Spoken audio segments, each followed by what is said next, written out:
Hello everyone and back again with a new video. So friends, अगर आप लोग भी बहुत ही ज़्यादा परेशान है, आपके पास जो भी मॉली फिशेस का फ्राइज़ होता है वो बहुत ही ज़्यादा तेज़ी से मरना स्टार्ट हो जाती है। आपके पास भी बहुत सारा फ्राइज़ फिशेस तो देती है लेकिन वो सारा बेबीज़ बड़ा नहीं हो पाता है। तो ये सारा क्या रीज़न है जिसके वजह से आपकी भी फिशेस जो तो वो हर दिन कुछ ना कुछ मरते रहती है? क्या रीज़न है, क्या हम लोग से ऐसा मिस्टेक हो जाता है? सारी चीज़ के बारे में आज की वीडियो में बहुत अच्छी तरीके से डिटेल में डिस्कस करने वाले हैं।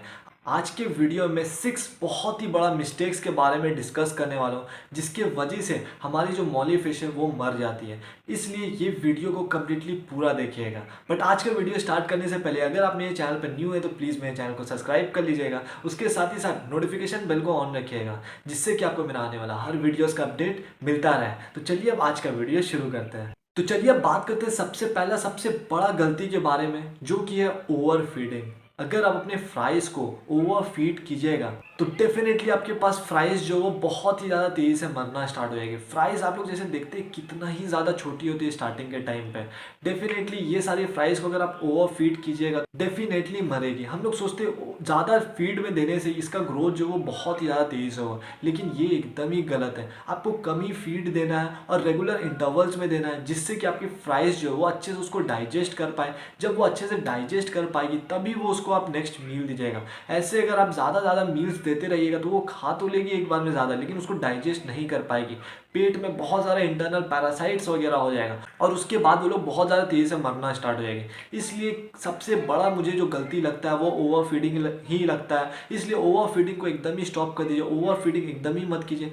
रेगुलर बेसिस पे फीड कीजिए। सबसे बेस्ट अगर अगर आपके पास उतना टाइम नहीं है तो कुछ छोटा सा अमाउंट जो है वो सुबह के टाइम लीजिए और कुछ छोटा सा अमाउंट शाम के टाइम दीजिए, रात के टाइम दीजिए। ये सबसे बेस्ट है अगर आप रेगुलर इंटरवल्स में फीड नहीं कर पा रहे तो इससे भी आप देखिएगा आपकी फ्राइज जो है वो बहुत ही ज़्यादा हेल्दी रहेगी।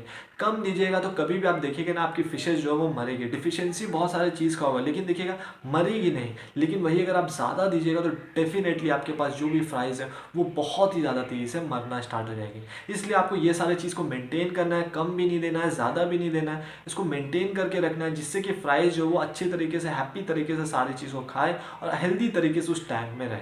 सेकेंड नंबर पे सबसे बड़ा गलती जो आ जाता है वो आता है कोल्ड वाटर। अगर हम लोग अपने टैंक में हीटर वगैरह नहीं लगाते, पानी बहुत ज़्यादा ठंडा रहता है तो इससे भी फ्राइज जो तो वो बहुत ही ज़्यादा तेज़ी से मरना स्टार्ट हो जाता है। ऐसा क्यों? क्योंकि फ्राइज आप लोग जैसे जानते हैं बहुत ही ज़्यादा डेलिकेट होते हैं स्टार्टिंग के टाइम पे। ये लोग थोड़ा सा वेदर चेंज वगैरह, पानी का ठंडा गर्म, ये सारी चीज़ को लोग बर्दाश्त नहीं कर पाता है जिसकी वजह से ये लोग बहुत ही ज़्यादा तेज़ी से मरना स्टार्ट हो जाता है। इसलिए पानी का टेम्परेचर कॉन्स्टेंट रखना और एक वार्म वाटर मेंटेन करके रखना फ्राइज़ के लिए बहुत ही ज़्यादा इंपॉर्टेंट है। फ्राइज़ को जो पानी का टेम्परेचर बहुत ही ज़्यादा पसंद होता है वो होता है 27-28 डिग्री सेंटीग्रेड। इससे ज़्यादा मत जाइएगा, इससे कम भी मत जाइएगा। इस टेम्परेचर में देखिएगा फ्राइज़ जो कुछ भी खा रही है उसको अच्छे से डाइजेस्ट कर पाएगी। अच्छे से डाइजेस्ट कर पाएगी तभी ना वो अच्छे से ग्रो करेगी। इसलिए ये टेम्परेचर को मेंटेन करना फ्राइज़ के टैंक में बहुत ही ज़्यादा इंपॉर्टेंट है। थर्ड नंबर पे आता है लेस हाइडिंग प्लेसेस प्रोवाइड करना अपने टैंक में। बहुत लोग क्या करते हैं एकदम बेयर बॉटम टैंक रखते हैं, उसमें कोई भी हाइडिंग प्लेसेस वगैरह नहीं है, एकदम खाली टैंक वगैरह में सारी फ्राइज वगैरह को डाल देते हैं। तो खाली टैंक रहेगा तो इससे भी एक फ्राइज का जो स्ट्रेस है वो बहुत ही ज़्यादा हाई रहता है। फ्राइज स्टार्टिंग के टाइम में अपने आप को बहुत ज़्यादा हाइड करके रखना पसंद करती है क्योंकि वो लोग को नेचुरल इन्वायरमेंट में क्या होता है, नेचुरल इन्वायरमेंट में वो लोगों के साथ यही होता है। अगर वो लोग बहुत ज़्यादा ओपनली स्विम करेंगे तो उसको कोई ना कोई शिकार बना सकता है। इसलिए वो लोग क्या करते हैं, वो लोग का टेंडेंसी ऐसा रहता है या फिर वो लोग का स्ट्रेस ही इतना ज़्यादा हाई रहता है कि वो लोग हमेशा देखिएगा प्लांट्स के पीछे में कहीं ना कहीं छुप के रहेंगे। इसलिए टैंक में ढेर सारा हाइडिंग प्लेसेस होना फ्राइज का स्ट्रेस को कम करने के लिए बहुत ही ज़्यादा इंपॉर्टेंट है। टैंक में ढेर सारा हाइडिंग प्लेसेस होगा, देखिएगा कुछ भी हल्का मूवमेंट होगा तुरंत जाके वो हाइडिंग प्लेसेस में जाके छुप जाएगी जिससे कि उसका स्ट्रेस जो है वो कम हो जाएगा। इसलिए फ्राइज के टैंक में ढेर सारा हाइडिंग प्लेसेस रखिएगा। बहुत सारा प्लांट्स वगैरह लगा सकते हैं, बहुत सारा रॉक का स्ट्रक्चर्स वगैरह लगा सकते हैं। वो सारा चीज़ भी फ्राइज को बहुत ही ज़्यादा पसंद है।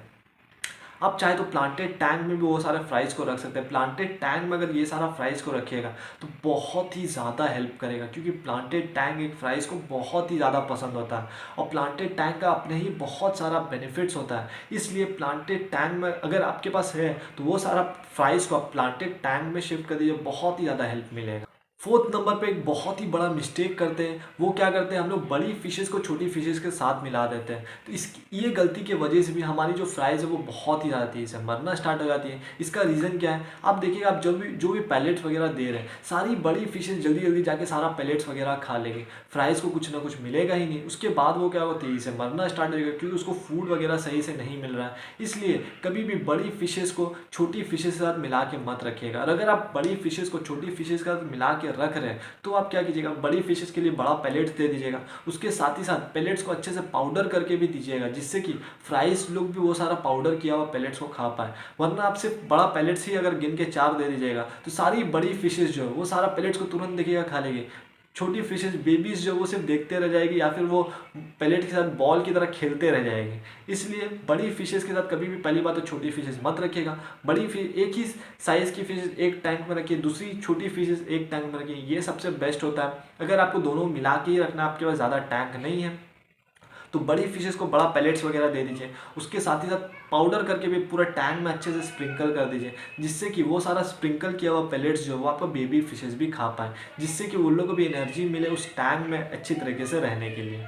फिफ्थ नंबर पे आता है बैड वाटर क्वालिटी। हम लोग सोचते हैं हमारे फ्राइज़ है, फ्राइज़ तो पानी इतना ज़्यादा गंदा नहीं करती है, तो हम लोग अपना फ्राइज़ का टैंक का पानी का जो चेंज है वो हम लोग को नहीं करना चाहिए। ऐसा बहुत लोग सोचते हैं, और वो लोग क्या करते हैं, पानी वगैरह चेंज ही नहीं करते हैं। या फिर वो लोग ये भी सोचते हैं कि फ्राइज़ का अगर हम लोग पानी वगैरह चेंज करते हैं, या फिर फिशेज़ का अगर पानी चेंज करते हैं, तो इससे फिशेज़ बहुत ज़्यादा डरने लगती है। तो हम लोग फिश को अपना डराए ना, छोड़ देते हैं उसके हाल में। ये करना भी एकदम ही गलत है। हर फिशेस को पानी चेंज करने टाइम बहुत ही ज़्यादा अच्छा लगता है, इंजॉय करती है वो लोग, उन लोग को भी रिलीफ मिलता है ये गंदे पानी से। इसलिए पानी चेंज कीजिए, रेगुलर बेसिस पे कीजिए। वीकली 10 to 15% पानी चेंज करना बहुत ही ज़्यादा इंपॉर्टेंट है। उसके साथ ही साथ ग्रेवल्स के नीचे में जितना डर्ट है उसको भी क्लीन करना बहुत ही ज़्यादा इंपॉर्टेंट है। ये सारी चीज़ फिशेस थोड़े टाइम के लिए डरती है, वो आपके एक्शन की वजह से डरती है, लेकिन ये चीज़ के लिए नहीं डरती है कि पानी चेंज हो रहा है। पानी चेंज से वो कभी भी नहीं डरेगी, वो आपके एक्शन से डरेगी। और पानी जब भी चेंज करते हैं तो फिशेस को बहुत ही ज़्यादा रिलीफ मिलता है, फिशेस बहुत ही ज़्यादा अच्छा फील करती है। इसलिए वीकली पानी चेंज करना भी बहुत ही ज़्यादा इंपॉर्टेंट है।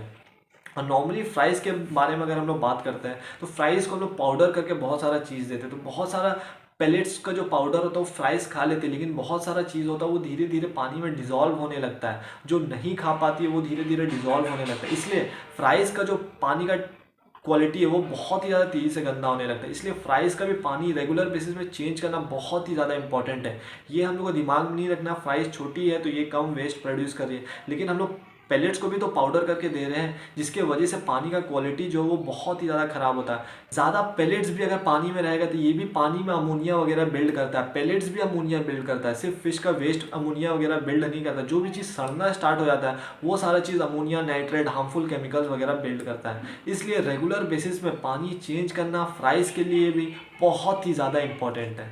और सिक्स्थ नंबर पर आता है स्मॉल स्पेस। जब तक छोटी होती है तब तक ठीक है, आप थोड़ा सा उसको 1 फीट का 1.5 फीट का टैंक में भी रख सकते हैं, लेकिन जैसे जैसे आप देख रहे हो वो फिश अब धीरे धीरे ग्रो कर रही है, उसका जो रिक्वायरमेंट अब धीरे धीरे बढ़ रहा है, फूड्स को वो ज़्यादा खा रही है, वेस्ट अब ज़्यादा प्रोड्यूस कर रही है, तो उसके साथ ही साथ आपको टैंक साइज़ को भी वैसे ही धीरे धीरे बढ़ाना होगा।